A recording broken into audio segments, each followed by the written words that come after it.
All right, guys, I'm back. It's May 4th. I got my favorite home run plays for today. But before we do, let's recap yesterday. We had 5 players, and then it turned into 4 because Soto got refunded because the game was postponed.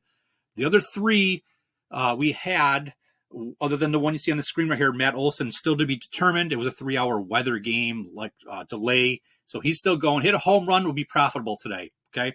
The other 3 players we had today did not hit a home run. It was Volpe, Goldschmidt, and Guerrero Jr., and we only put 0.05 of a unit on it. So you might say to yourself, well, I can do math. We should only be down negative 0.15. Why do you put negative 0.20? Well, we still had to add in the player we had really late yesterday that we couldn't determine if he was going to hit a home run or not because I was making the video at the same time he was playing. Brenton Doyle, he did not hit, and that was a 0.05. So that's how we got the negative 0.2. We had to add in him to the official unit tracking, whatever. So there you go. We're up 2.70 units on the year. We're basically betting around 0.1 of a unit. I know the last couple of days we dropped it down a little bit lower, but if you want to put this on a scale to really understand how successful we've been, if you were to put 1 unit on every single one, this is just a rough estimate because like on average we're about 0.1, just multiply by 10. So about 27 units to the positive.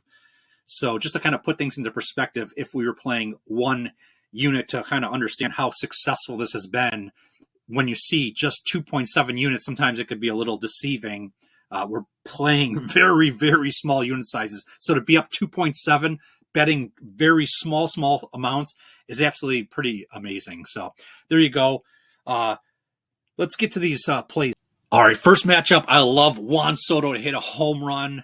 Now, there's a doubleheader today, so this is the matchup versus Eric Fetty that is supposedly happening in game 1 of the doubleheader. But before you put your bet in, just make sure that the books they tell you they tell you who the pitcher is. So, and it probably doesn't matter because I might actually play Juan Soto in the second game against Palante. But you never know with these doubleheaders. Sometimes it gets weird and like all of a sudden there's a different pitcher going in. So just be mindful of that, okay? So when you look at Fetty, a 7.8 barrel percentage, that's okay. 44% fly ball, okay. 37% hard hit, okay, whatever. Not the best situation, but I wanted to tell you guys, I actually have been thinking over a long period of time, going back to last year, and then it kind of just like really kind of took over this year. I'm seeing it so much, some things that I like my model by which I'm using to project these players. Like I said, we hit 72.1 units last year. We're up this year. So I'm not trying to do anything different because you don't want to fix what's not broken, right? But there's things you can do to tweak it to make things better. Okay, so I simulated going back over the course of, it's been some 2-3 weeks, a little bit here, a little bit there, with some things that I thought could enhance this. Okay, and I just wanted to see what would have happened. And I'm very excited to say these extra things that I'm applying have shown some good promise, if you will. It eliminated some of the bad, ultimately the players that did not hit a home run. But even more exciting is it allowed me to pinpoint players that I just totally passed over, and net effect, if you will, because there were still more batters that did not hit a home run than did. That's just the nature of home runs. You're not gonna hit over 50%, or otherwise you're gonna be rich. No one can do that. I mean, over the long period. But it netted a positive, units. Finding players that when I look and I'm like, wow, like how come I missed this guy? Like I'm just excited that going forward, we might be able to pinpoint with better accuracy the players we want to play. Okay. I'll be able to rank the players. I know a lot of you guys are like, which one's your favorite? And I'm like, I don't know, because with these home run plays, like, it's just like, they're all good. But with this new thing, with this new approach, I really think that I can more confidently rate which batters I think are better than the others, okay? So I know I've been talking a lot here. Just wanted to kind of get this information out. And like, I know I'm going to have someone in the comments going, don't change what you're doing, dude. I'm like, I'm not changing nothing. Like the things that I'm doing extra are just like a derivative of what I was doing. And it's to enhance. Okay. And then like I said, back tested to make sure that it did enhance and that did not like produce worse results. Okay. So with that being said, you could see Juan Soto, the last 3 games, 9 hard hits. I mean, the last 3 games, 3 hard hits in each game. I mean, you want to hit a home run, you got to hit the ball hard. That's the first part of the equation, and he's doing it. The second part is the proper launch angle. So when you see barrel right there, the barrel is the launch angle plus the hard hit, okay? If you do that, you have the greatest chance to hit a home run. What's he doing? Well, the last game he got 1 barrel. The game before that, 2, and the game before that, he got a barrel. So he's doing home run hitter things. He's hot right now. He hit 2 home runs the other day, didn't he? In the same game. So there you go. You can see the pitch arsenal right there of Eric Fetty. There are 2 pitches right here. He throws the cutter about 36% of the time. You can see he's given a home run up. Not a good batting average against a 278. And then you can see what Juan Soto's done against the cutter. This is really exciting because 14 at bats, 7 hits. I mean, he's hitting 500 with 2 home runs off this pitch. Like he's seeing this pitch really well. And then the changeup 20% of the time, you can see Fetty, a 267 batting average, a home run given up. But Soto, again, 13 at bats, 4 hits, 2 of which are for home runs. Right now, he is the hottest he's been all season long, okay? So you got a great matchup against the pitcher, the right pitch mix. I mean, home runs, you got to be a little lucky too, right? If the guy wants to walk them or the pitcher doesn't have good control and he's like, what the hell are you doing? You're not even throwing anything over the plate. That's always the risk that you can't predict, okay? But I absolutely love this opportunity right here with this extra couple of wrinkles, if you will. You're like, what the hell, wrinkles? Like extra set of criteria that I think really will hone in and increase our ability to hit home runs at a better rate, or at the very least, eliminate that 4th or 5th play or whatever, even the 3rd play. If I had 3 plays that I normally would play, this could actually eliminate one where I'm like, okay, this is kind of in that range where it's probably not beneficial to play it. So with that being said, I love Juan Soto. Like I said, it's a doubleheader, so it's the first game, but you never know. Check the pinned comments. I might play him in the second game. All right, next matchup, Pete Crow Armstrong versus Freddie Peralta. Again, Peralta, 7.7 barrel. Not the best in the world. Not horrible. A 47% fly ball. It's this kind of same situation as the other pitcher. Like, he's just like bare minimum. Like, okay, I'm really not too concerned about the pitcher as much. Like, of course, I'm not going to just, I want to have a pitcher that's favorable, but I think I've been putting too much emphasis on that. At least there's this gray area where I was kind of like, I don't want to play this guy because this pitcher's kind of like in this range where I'm like, I just don't want to, like, I've been noticing also, it's not really as much as, I don't want to say it's not pitcher specific. I don't, you get in the comment section like, dude, you're nuts.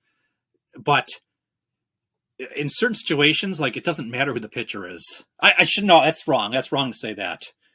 But I've been shying away from pitchers, and I'm seeing a guy hit a home run. I'm like, how the hell are you doing that? Like, so, I mean, when you really think about it, you're not facing the number one. You're not facing the starting pitcher all 4 times you go up to bat. And if you are, you're in trouble anyways because he's still in there, probably trying to pitch a perfect game, or he's having a great game. So, it doesn't usually happen. So you're going to be playing the bullpen also. So when you start like looking at the pitchers, even if the pitcher's absolutely trash, right? There's limitations to that too, because if he's so trash, he might be out of there quick, or he's not going to be in there the whole game probably. So what I'm trying to say is I kind of want to look at the pitchers a little different. I don't want to do nothing drastic. Okay. So getting back to this matchup now, you could see Peralta, he throws the 4-seam fastball 62% of the time. and he's not very good at commanding it. A 289 batting average, 2 home runs given up to that pitch. And you can see what Armstrong does. A 280 batting average, 2 home runs on it. He's going to see that the overwhelming majority of the time. 62% of the time, Peralta throws that. And if it's not that one, then it might be the changeup 26% of the time. Peralta, a 214 batting average. Okay, that's okay. It's a small sample size. Has not given up a home run. But Crow Armstrong, almost 300 batting average, a home run off that pitch. I mean, when you look at Armstrong, he's been on fire. He might be the hottest player right now in the MLB in terms of doing what it takes to hit home runs. It's not like he's not hitting home runs too. So he has been hitting home runs. So you could see last game, a barrel and a hard hit. What happened? I think he got a home run. That's why. The game before that, 2 barrels and 2 hard hits. I'm pretty sure he at least had a home run, if not 2 in that game, which makes you go, oh, is he going to hit another one? What he's doing, man, is unbelievable. The game before that, just a 1 hard hit. You're allowed to have a bad game, especially when the game before that, 2 barrels, 3 hard hits, and then the game before that even, 2 barrels and 2 hard. I mean, like 5 games, he's got 7 barrels. It's unreal. He's just, and the things that I'm looking at, trade secrets, if you will, I mean, it's off the charts. Now, I want to pump the brakes a little bit, because I don't want to set myself up. Like, you said it was the best ever. We could go 0-3. And you're like, 0-3? Yeah, there's another player. We got 3 players, okay? So we could go 0-3 because one game or one day doesn't mean crap, okay? It's just one day. But like I said, with this new tweak, I'm really excited at the potential. But it's going to have to play out over many, many weeks, okay? Or we'll know in not many, many weeks, but you know what I mean. And don't get the wrong impression. I'm not changing anything I'm doing. We're not totally revamping. There was nothing wrong with the thing before in terms of that it's produced a success last year and we're in the positive this year. So don't fix what's not broken. And that's what we're doing. But you can always enhance things with ideas that you can back test and run, analysis on and see that it actually is something that can improve your hit rate on these players. So love this opportunity right here. And then the last one, Kyle Tucker. Again, against the same pitcher. We talked about all this stuff. The only thing that's changed is how Tucker fares against these pitches on this slide here. A 194 batting average against the 4-seam fastball. But it's still a 3 home runs on this pitch. He's going to see it the overwhelming majority of the time. And if he doesn't see it, he's going to see the changeup, which he hits at a 600 rate. Just 10 at-bats, but 6 hits, a home run. I'm loving this right here. You can also see what Tucker's done the last game. 1 barrel, 2 hard hits. He got a home run, if I remember correctly. They're doing all this research. Yeah, pretty sure he did. And then the game before that, just 2 hard hits, not a barrel. But the game before that, a barrel and 3 hard hits. He is hot right now. He's doing everything you want, okay, in a home run player to hit a home run for you. So those are my 3 favorite plays. Now I said I can start telling you guys who's my favorite. Well, let's just say Tucker is not the favorite. So the other 2 is like 1A and 1B. I can't tell if it's Soto or Pete Crow Armstrong. So if you need to know, maybe just flip a coin because I can't pick. I love both of them. I love this one too, but Tucker, I'm not disrespecting you. If you're the one that hits a home run for us, I love it, man. But there you go. So now it's time to get to the weather here. So you can see the first graphic right here. A lot of good weather here. So is this the slide that has our plays in it? No, but you can see Washington, Cincinnati, a plus 24. Philadelphia, Arizona, plus 27. I probably could have taken some shots in these 2 games right here just because they're so good from a weather perspective. But I also feel like the players got to fit what I'm looking for. I don't want to well, it's a good one, so I'll try to find the best player in that one. If these weren't two great games in terms of a home run perspective, I wouldn't have a play. So why the hell should I have a play now in them? You know what I mean? So I'm not looking at the weather as the number one driver. This is the after, which then, if my player's in a negative 50 that I absolutely love, well, we're not going to play it because you're not going to be betting into a negative 50. So with that being said, here's the rest of them right here. Now we had Soto. Okay, you can see a negative 21 home run situation in the third game from the bottom, or the third stadium, Busch Stadium. That's the first of the doubleheader. It's not going to shy me away, okay? Juan Soto is doing freaking absolutely amazing things, what I'm seeing, and it's not going to shy me away. Do I wish it was plus 21? Of course. But then again, you start thinking to yourself, then what? Then what is his odds to be to hit a home run? Would they be sub 300? Then all of a sudden you're not playing it. Or I wouldn't be playing it probably. So does this allow the odds to be somewhat attractive, like risk reward? Because at some point, if it gets to be like plus 280, you're like, gee, I don't know. You know what I mean? So that's that game. And then the other game is, where is it on the very top there? Chicago. So it's in a dome, in great situation, no weather, a +6 home run for Crow, Armstrong, and Tucker. So those are my three favorite plays. I had a bunch of other players, but I really didn't want to bring all of them to the table because I just don't. They were such a drop off in terms of what I'm looking for. But especially with this new couple of things that I'm looking at, that historically, like I said, I went back and it allowed me to see the plays that I probably shouldn't have played. So there you go. That's about it. I'm super excited, but then again, when these games start, I get really nervous because it's still, we're hitting home runs.